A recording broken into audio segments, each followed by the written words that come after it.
My name is Mike Partain. About 17 years ago in April, I was diagnosed with male breast cancer out of the blue. I don't drink or smoke, or there's no history of breast cancer in my family, male or female, up until then. Shortly after my diagnosis, I found out that my birthplace was contaminated, the drinking water, and that they were studying the children who were born between January 1968 and December 1985 for the exposures to these chemicals, which included TCE, PCE, and benzene. And that place was Camp Lejeune, North Carolina, the Marine Corps base. Shortly after that, actually my father saw Jerry testifying in Congress on TV, and that's how I found out about it. And I contacted Jerry and teamed up with him for the past 17 years to try to achieve justice in our fight for the 1 million Marines, families, and base employees that were exposed over a 34-year period to the drinking water at Camp Lejeune. I'm Jerry Ensminger. I'm a retired Marine. Did almost 25 years, not quite.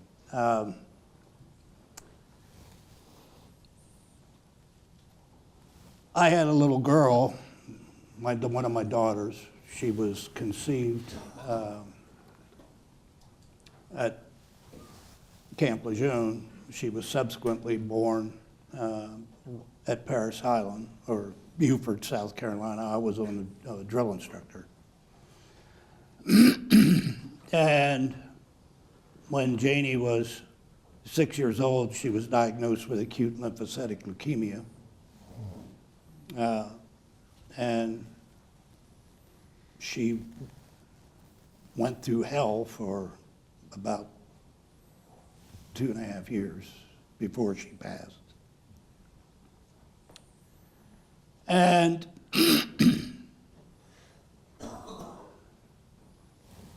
unless you've had a child that's been diagnosed with a catastrophic long-term illness, you probably wouldn't understand this. But the one thing about having a child diagnosed with a long-term catastrophic illness is, initially it's the shock of the diagnosis, and then it's the hustle and bustle of getting that child to a treatment facility to get them treated. And then finally you get a chance to settle down and get your thoughts back.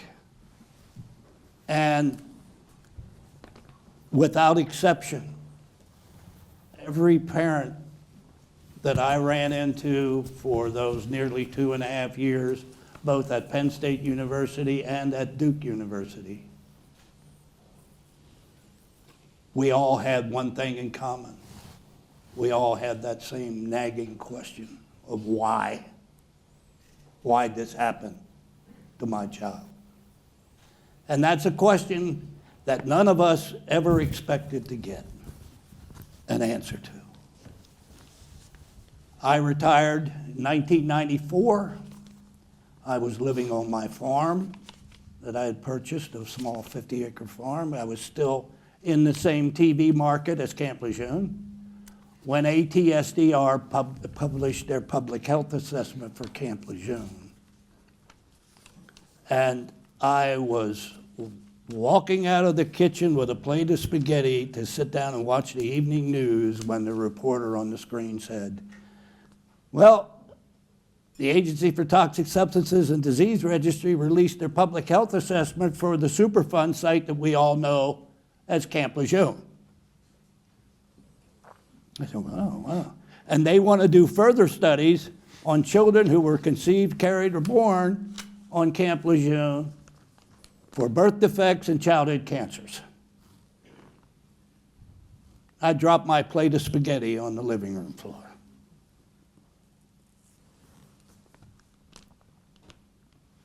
And that put me on this mission. And it took 7 years before I ever even got a foothold. I had local TV new coverage pieces here and there, local newspapers. But the big break didn't come until January of 2000. 4 when the Washington Post published their article. It was on January 28th, and it was titled, "Tainted Water in the Land of Semper Fi." And from there it went, and then Mike got up, but I'm telling you too much. I'm so sorry. I was. Hi, I'm up.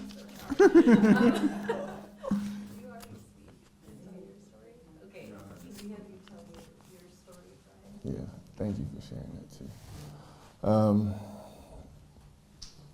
My name is Brian. I played in the NBA for 12 years.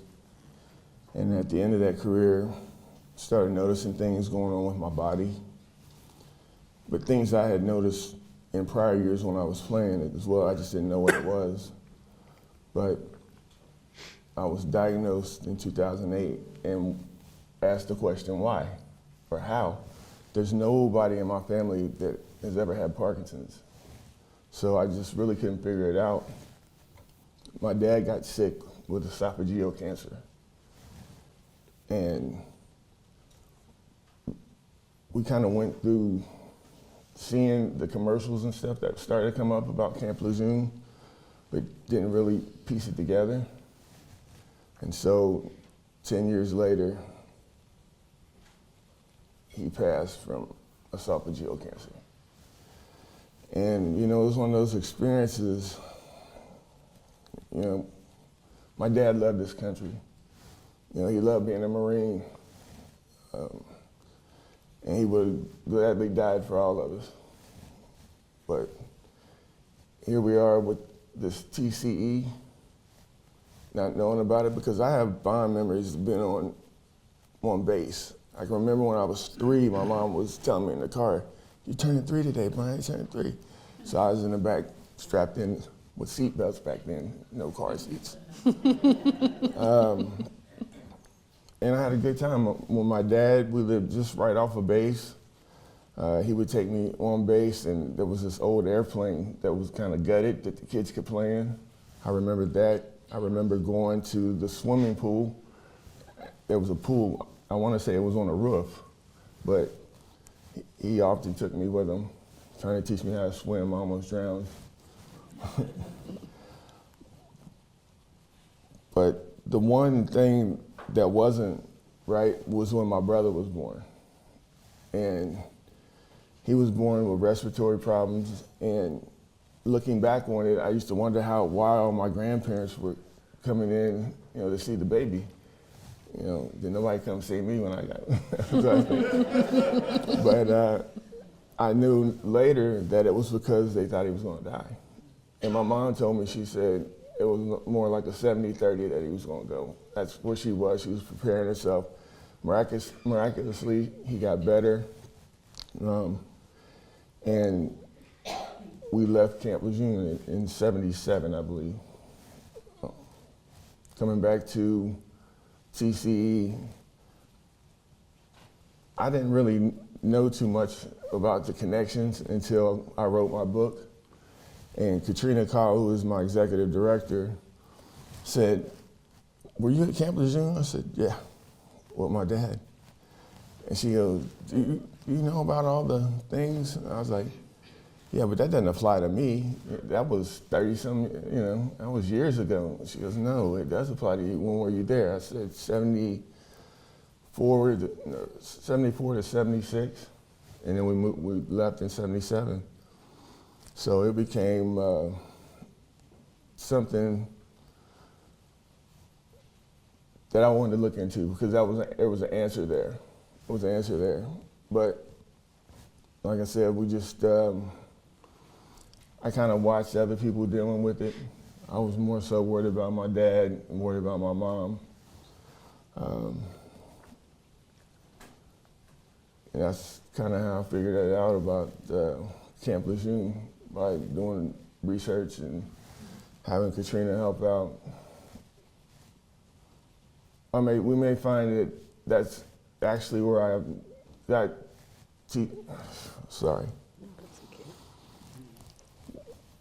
that my diagnosis came from that, or that my dad's throat cancer came from that. But when you look at statistics, the top two are Parkinson's and esophageal cancer. So, you know, I'm very happy to be here and be a part of this. Dr. Dorsey, the first time that I saw him speak, loved him because he wasn't talking to you like other doctors, like, well, we can't really say that. He was like, that shit ain't right.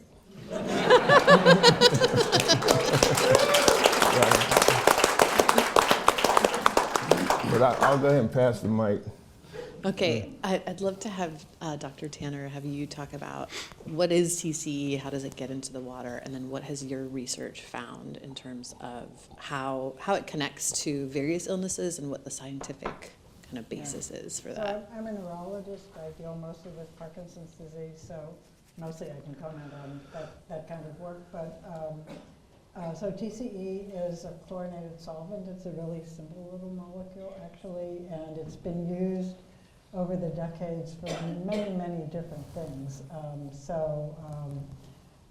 Anesthesia, dry cleaning, as well as big industrial uses, both as a cleaner and a degreaser, and as an intermediary in manufacturing, a lot of other things. So it's ubiquitous in so many different places. It gets into the soil and into the water, and it stays there. But more than that, it can evaporate. So it's heavier than water. It can go down below the water surface and kind of hang out there, and then come up and evaporate. And if there's a building, it will concentrate in the air in the building, so people can be exposed that way. It's used a lot in dry cleaning, so a lot of, next door to a dry cleaning plant, things get into the soil, they get into your building. You would have no clue that you were being exposed, and you might have had significant TCE exposures and not routinely monitored, hard to measure. Mm-hmm. Mm-hmm. Yeah. And in terms of the science that we now have that connects TCE to Parkinson's, I know you've done quite a bit of that science. So yeah. So the first work was work by a group who were studying a group of people who were.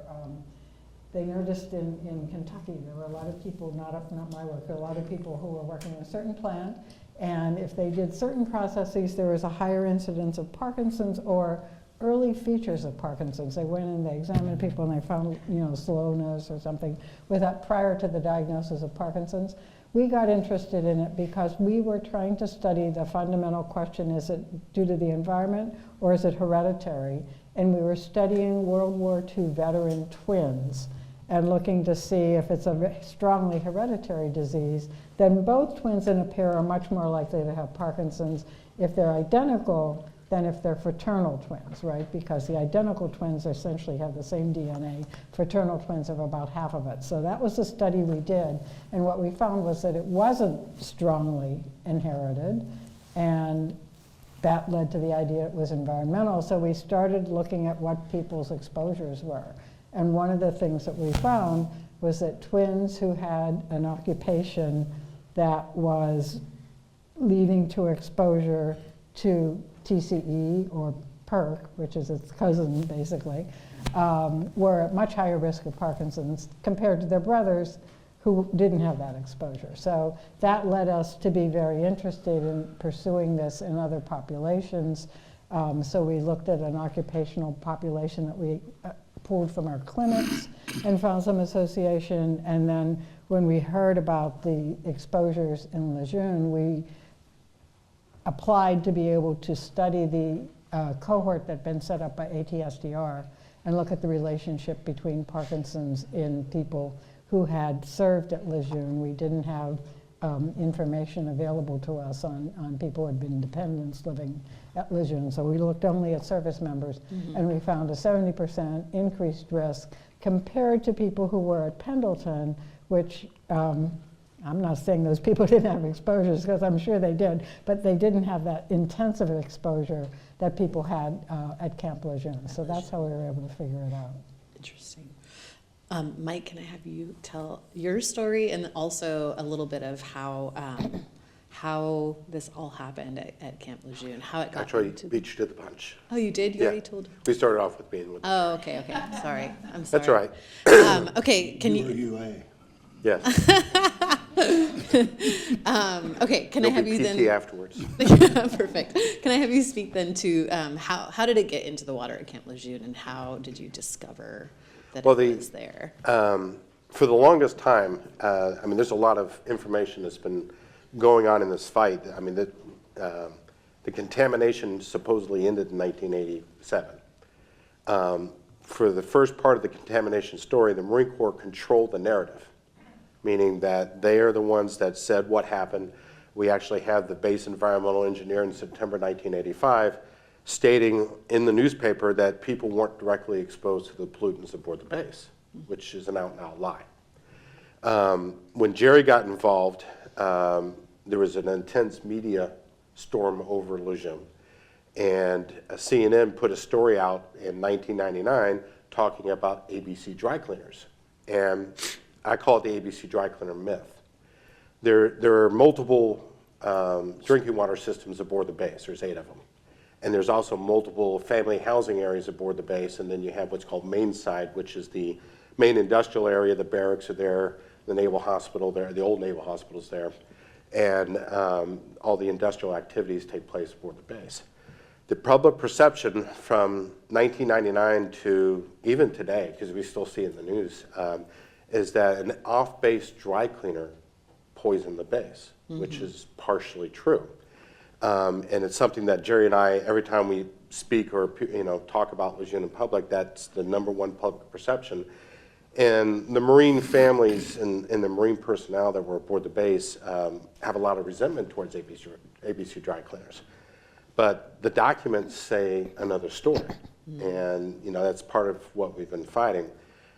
While ABC dry cleaners was dumping tetrachloroethylene both into their drains and using it as fill in the parking lot, and then the chemicals migrated across Lejeune Boulevard in the Terra Terrace, and they were picked up by the base water supply wells for Terra Terrace, which were located right up on the property line because they couldn't get the water, they couldn't get good enough water to drink closer to New River because it was brackish. So that was one source of contamination, and that was pretty bad. That's the neighborhood I was born in. That's where Jerry lived with when Janey was conceived. And but on the main side of the base, you had an industrial fuel farm that had a 1 million gallon capacity, or is just under a 1 million gallon capacity of storage for fuel. That was leaking, and over the operational life of the fuel farm, they estimated they lost 1.5 million gallons of fuel into the aquifer. At one point, there was a bubble of fuel in the shallow aquifer that was 15 feet thick. Plus, the base activities, the maintenance pool, and other activities aboard the base, they were using or storing trichloroethylene, and that was lost into the water, and that made its way into the aquifer. One of the worst wells aboard the base was well HP 651, which was serving the Hadnot Point system. And to give you an idea how bad this well was contaminated with trichloroethylene and other VOCs, when they finally tested the well in February 1985, they found the total VOC content of over 27,000 parts per billion of TCE, PCE, vinyl chloride, and DCE in that well. And that one well was responsible for producing a reading in the Berkeley Manor Elementary School sink and one of the married officer quarters. They had levels of TCE alone of over 900 parts per billion, and in the elementary school sink was 1,044 or 48 parts per billion in the cafeteria room drinking water fountain. And that was caused by that one well, because starting in November of '84, they started finally testing the wells after 5 years.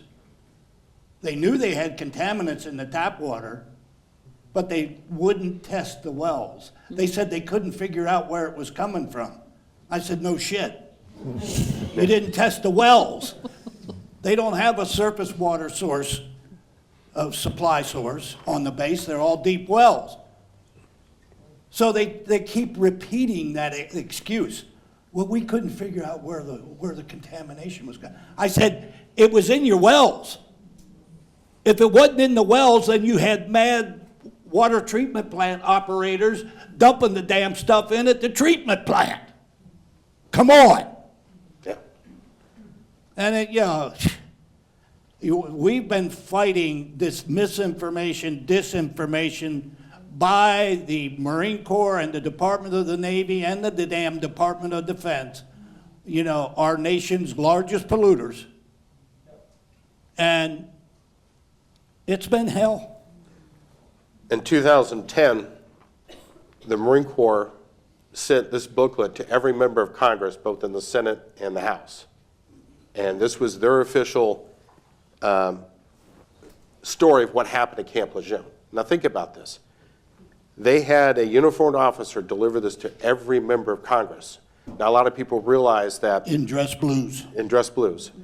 Not everyone realizes that every member of Congress has a military fellow, which is in effect a paid lobbyist for the Department of Defense. And several congressmen, when they got this booklet, they contacted Jerry and myself and asked us, is this true? Because in this booklet they said, well, we didn't know the source of the contamination, and we first really became aware of it in 1982. And my degree's in history. I got a master's. My thesis is on Camp Lejeune. And when you look at the documents show 1980. They were warned in 1980. And like Jerry said, they didn't test the well fields until 1984. Actually, Late 80s. the base supervisory chemist and an owner of a private lab took it upon themselves, and they tested the water coming into the plant in July of 1982 and the water coming out of the plants, and found that the contamination source was the well fields. But it took the Marines another 2 years before they tested the wells on the base. I went for years trying to find the Department of the Navy's regulations pertaining to water systems aboard the bases. And we finally found them, and they're called BUMED instructions. And it states right in there under the chemical characteristics of the water that no substance for which deleterious physiological effects are or are not known shall be introduced into any naval drinking water system in a manner that would permit them to reach the consumer. They hid those from us. Those instructions also stated that frequent surveys of the water supply shall be conducted. Shall. Not maybe, shall. And anything that is out of sorts for that source of drinking water, that water supply should be disqualified. They hid those from us. Because they weren't But following them. what really bothered me throughout this whole thing, I retired as a master sergeant. I was a drill instructor at Parris Island for 2.5 years. I trained or had my hands in the training of over 2,000 new Marines. I don't care what your situation or what your job is in life, but as a leader,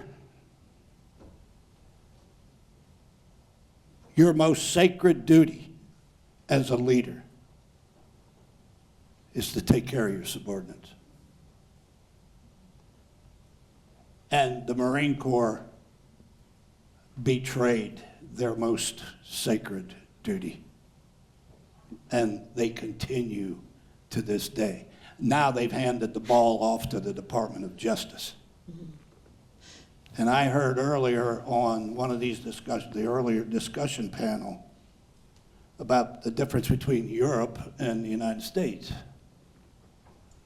It's my understanding of the European Union, if somebody has a new chemical that comes out and they want to put it on the market, that it is up to the manufacturers and the folks that want to utilize that chemical to prove that it's not harmful to human health and the environment. I don't know if that's true, is it? Ken? Yeah. Yeah. Okay, what the hell, why don't we do that? Matter of fact, if you haven't seen it, the documentary came out in 2011 called Semper Fi, Always Faithful. There's a scene in there where Jerry and I happened to go into a meeting on PERC, tetrachloroethylene, that was held by the National Academies and the EPA. It was a review of the EPA's work. And we walked in there, we were up here on Capitol Hill for another meeting and heard about it, so we just went to this meeting. We were the only two people from the public there, and they were discussing tetrachloroethylene and the health effects. There was a slew, including representatives from the, I call it Star Wars, but Halogenated Solvents Industrial Alliance, which is something out of a Star Wars movie. HSIA. And they were actually in the back acting like high school kids, snickering and making fun of the speakers. One of them was a professor from the University of Rochester, I believe. And they were going over their findings. And you have these, lobbyists over here making fun of them. And they didn't know who I was. And of course, Jerry got up there and spoke. And in the documentary, you see this scene. And the thing is, and I have a little narration to go in there, is they fly in their corporate jets wearing their Armani suits, staying in their headquarters at K Street. And it takes every dime that I have to save up, plus my vacation time, to drive up here and get 5 or 10 minutes with Congress. How can the public compete with that? We can't. Yeah. The undue influence of corporate America in our political system and our regulatory environment is damaging. I mean, these chemicals are man-made. They have unintended consequences in our environment. I'm one of them. How many of you know have breast cancer? There's over 130 from Camp Lejeune with breast cancer. Wow. And last year, my mom was the second person in my family to be diagnosed with breast cancer at the age of 81. And oddly, her tumor was in the same exact spot as mine, which according to the doctor was an unusual place. Older women postmenopausal typically don't get breast cancer. And the doctor said it's typically not found in the upper part of the breast. Mine was on the 1 o'clock position above the nipple. But what is it going to take for us to wake up? And you hear people, I've heard it on the first panel this morning about the vaunted National Academies of Science. Bullshit. Where is this where the Department of the Navy or any other polluter or anybody else that has something to hide or to fight, they can go in and contract the National Academies to put together a panel that will come out with a result of a so-called scientific study that meets their goal and what they're charged, and they're allowed to write the charge to the committee. That is crap. These people are nothing more than paid assassins. Matter of fact, there was a National Academies report done on Camp Lejeune through the NRC, and the report was released in May of 2009, and it almost killed our issue. We found out through an investigative reporter out of the St. Pete Times that the National Academies had actually engaged in a contract with the Department of Defense to defend and discuss their report for $600,000. This contract was signed a month before the report on Camp Lejeune was even released. Jerry, Follow the money. yeah, sorry, I don't mean to interrupt. Yeah. I just want to make sure that we get to where we're at now with the push for justice for both the people who served at Camp Lejeune and their families. Could you talk a little bit about what's going on there? I know there's courts and policy and all It's kinds been of things 2 years involved. since the bill was passed. Yeah, And so where are we at? and the Department of the Navy came out with what they call this elective option, and they put all kinds of special requirements in for you to qualify for that. You had to have been exposed for certain periods of time, and then that determined how much your claim would be valued for. Hell, these guys, the people that made claims for guys that died, were getting $150,000, $250,000 for the life of their loved one. Yeah. Really? And those are the only claims that have settled. And Wow. the crazy thing about it is it goes to this dose-related response, because if you are there for 1 year, you get a certain amount. If you're there for 2 years, you get a certain amount. And if you're there 5 years or more, then you get another amount. And if you die, you get 100,000. Right. But the court cases, as far as where we're at for the other claims like ours, August will be 2 years since the bill was signed. Not one claim is settled. There's been no hearings. And the Department of Justice is just slow rolling this And there's down the a road. deadline in August for Yeah, August claims, 9th. right? Yeah, and the DOJ, the Department of Justice is, they're defeating every motion, any challenge, everything that goes into the courtroom. The Department of Justice has basically been winning so far. I mean, and, the President of the United States signed this thing into law. I was standing right behind him. And now he's letting the Department of Justice, just Yeah. take control of the whole thing. I mean, And people have to have been officially diagnosed before Yeah, they before the bill file was a passed. claim, right? And before the bill was passed. Before the bill was passed. Yeah. So they had to have been diagnosed 2 years ago. Yeah. Wow. And you have to have a diagnosis, like my mother, for That's example. wild.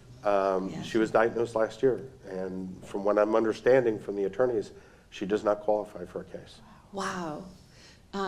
Dr. Tanner, can you speak to how that jives or Yeah. really does not jive with the science? Doesn't- I mean, it really Yeah. doesn't jive. Just thinking about Parkinson's is a disorder that has a very long latency, 10 or more years, and we're just starting to be able to really measure it. So the very early symptoms are often very nonspecific. They can be things like constipation or loss of sense of smell, or they can be anxiety or depression, and it's only later on that you realize this was all part of that early period before people develop the motor features of Parkinson's. And so there's probably so many, and it's more commonly later in life, right? And so more common, the kind of the older the population is, the more people are going to have Parkinson's, right? So making that kind of a cutoff means that, in my mind, probably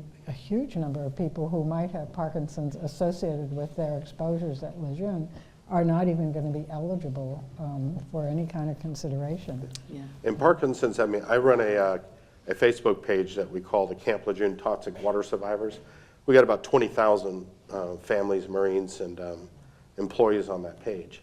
And it's just the amount of Parkinson's cases that I see in there. I mean, of course, it's not scientific, but because we're self-reporting there, but still, I mean, it's amazing how many Parkinson's disease cases that we have in there. Yeah. I think we have time for one question from the, okay, yes. Sorry. Me. I think there's a microphone making its way to you, maybe? I'm from New York. I can talk real loud. There you go. We should get extra time since our water rate is I late. know, I'm embarrassed. Thank you. I'm Jessica Shore. I'm from Cure PSP. And, as some of you know, especially Dr. Tanner up there, so I know that words aren't happening for me right now. Congresswoman Wexton is going to be speaking later, who we're working closely with, and she was originally diagnosed with Parkinson's disease before it was switched to PSP, which is the case for many, many people with PSP or other atypical Parkinsonian conditions. It's the most common misdiagnosis, most common initial diagnosis. Parkinsonism, however, is not currently listed as a presumptive condition for exposure to TCE at Camp Lejeune, but Parkinson's disease is. There's very limited research on this, and Dr. Tanner, you were the senior author on the main paper that came out showing this connection with Parkinson's, but limited risk for the other atypical Parkinsonian conditions. Yet there are other studies showing the links between TCE and other toxic exposures and the development of MSA and PSP. this is a huge challenge for this community because it's so subjective sometimes in terms of, how someone is diagnosed and when they are diagnosed, and we know that clinical diagnosis, clinical presentation might not align always with underlying pathology. And so is that cutting me off? Is that what that means? Yeah. So I guess Ask your question. I'll ask my question. I just needed to give some background. So I guess my question to you or to anybody up there is, what thoughts do you have on other research that needs to be done on the links between TCE and these diseases, and perhaps advice around advocacy work that also needs to be accomplished? Thank you. I can start by starting with the advocacy work as support to allow us to do more work, especially for disorders, the other neurodegenerative forms of Parkinsonism, because they are less common, and as you point out, you can't always tell in the beginning, and there are ways that if we're able to follow people over time, we can be more able to make those distinctions. So in our paper, there just literally weren't enough people to really be able to make a conclusion, and that's partly because the population was still pretty young, and that's why this August 9 cutoff is so limiting to everything, because the longer we can evaluate people and the more people we can look at, the more likely we are to be able to understand what the association is. All right. Thank you. Okay, yeah, one more. Okay, in the back there. Is Camp Lejeune indicative of a global problem in the military's bases? As a person in the advocate in the Parkinson's community, I've met other people that were stationed at other bases, and now they're being diagnosed with Parkinson's or PSP or MSA, and they're reaching out to their representatives telling them that they have these conditions too, although they were not at Camp Lejeune. So is this a systemic problem at all the military bases, including the ones that are overseas that were under our control, although they were in international, they were in another country? Thank you. Thank you, panel, for all your comments today. It's a known fact that the United States Department of Defense is our nation's largest polluters. Bar none. They're our largest polluter. I've been all over the world. I've been to bases in Japan, Korea, Europe. Every place where we have a base, it's a contamination site. Now, one of the things about Lejeune, Lejeune occurred in the analog age, so everything was printed in paper and everything back then. But the studies and the revelations of what had transpired aboard the base occurred as we got into the digital age and the onset of the internet and everything. One of the advantages that we had in our fight is that all these analog documents were preserved digitally, and that allowed us to go through and find all kinds of stuff and put together what happened. The amount of documentation at Lejeune isn't present at these other bases. There are some that are, I believe, like Pease Air Force Base in New Hampshire has a well-documented TC, PC problem. There were 2 naval bases in Pennsylvania that actually had documentation of TC and PC problems as well. And the one in Michigan. Wurtsmith. Yeah. Yeah. So, but the other problem is these other bases, no. Whether it's DOD relying on internal labs to do their testing, so it's not going externally. Like I mentioned, the lab owner, Mike Hargett from Granger Labs, tested the water independently, and his lab reports were preserved through Granger Labs and became part of the document library. You don't see that at other bases, so it'd be a harder fight. You look at the Safe Drinking Water Act. In 1980, the state of North Carolina got primacy over the Safe Drinking Water Act. They would not leave state representatives on Camp Lejeune. Yep. They said, no, stay out. And the state listened to them. Now, one of the answers that to help with this, and I'll be quiet after this point here, and Jerry talks about this a lot. last year, we had a first-of-its-kind study conducted by ATSDR, which is the Agency of Toxic Substance Disease Registry, the agency that's supposed to look at Superfund sites and the health effects like Camp Lejeune. And when they did their mortality studies on Lejeune, they saw increased kidney cancer deaths, even though the cohort was young. And we, both Jerry and I are representatives on the community assistance panel for ATSDR, and we advocated, well, not everybody dies of cancer. I'm one of them. I'm still here, thankfully. And we asked them to do a cancer incidence study to see the incidences of cancer aboard Lejeune, those who didn't die.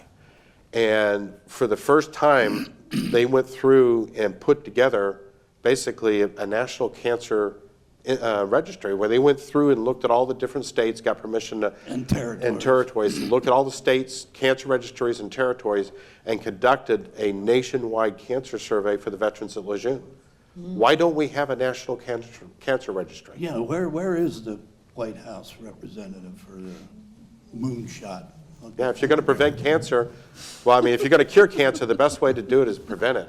If I hadn't been exposed to PCE in the womb all through my gestation, well, maybe I wouldn't have breast cancer. And the reason ATSDR was able to do the national or the cancer register or incident study on Camp Lejeune was because the government, deep pockets, paid for it, and it took almost 8 years. Wow. And it's cost prohibitive for most scientists that want to do research on cancer and have to contact every single cancer registry, every state, every territory, and it costs a lot of money, and they don't have it. Wouldn't it be great to have a one-stop shop where researchers could go and get the data they need to do meaningful research on the causes of cancer and have a damn map of the United States up on the wall where you could pinpoint these clusters? See, that's exactly what politicians don't want. They don't want it because that's going to impact industry in their states. Before we thank this wonderful panel, I want to ask Brian. Brian, you were a victim likely at Camp Lejeune. What are your thoughts now? What would you like to see happen differently going forward? I mean, transparency, banning the chemicals that we've been talking about, and I don't know, like for me, not knowing what had happened and how I got Parkinson's, once I knew, it just, made me one step. That's when I started meeting everybody and, trying to do some kind of work, because when I sit here and listen to you guys, I'm like, damn. Like, I really don't know. I need to know. I think everybody with Parkinson's patients, especially if it's available to them on your sites or whatever, should know these things.